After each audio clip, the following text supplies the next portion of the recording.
Sebanyak 122 Gesik Gampong Aceh Malaka dari 6 kecamatan melakukan silaturahmi akbar Aceh Utara Barat atau Aceh Malaka di Gampong Paluh Lada, Dewantara, Aceh Utara. 6 kecamatan tersebut meliputi Muara Batu, Nisam Antara, Nisam, Dewantara, Banda Baru, dan Sawang yang di dalamnya memiliki 122 kampung.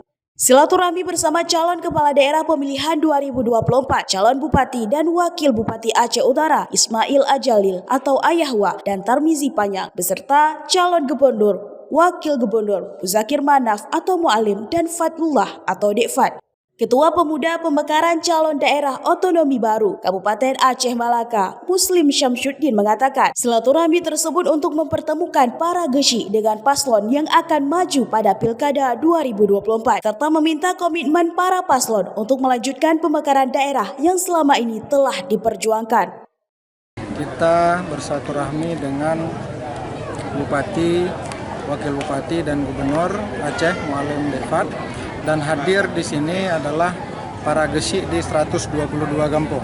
Karena kita tidak mengundang masyarakat hari ini, mengundang gesik Aceh Malaka di 6 kecamatan dengan jumlah 122 kampung.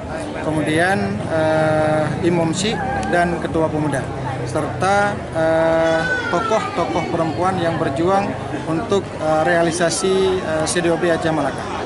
Hari ini sebagaimana saya sampaikan tadi, mohon kepada panitia untuk dapat untuk perjuangan ini difokuskan oleh beliau-beliau ini, sehingga keinginan dan kepentingan masyarakat menyangkut dengan CDOB Aceh Malaka ini dapat terrealisasi.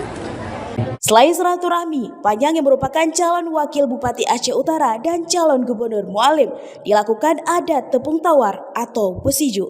Dari Aceh Utara, Lala Nurmala melaporkan untuk Puja TV.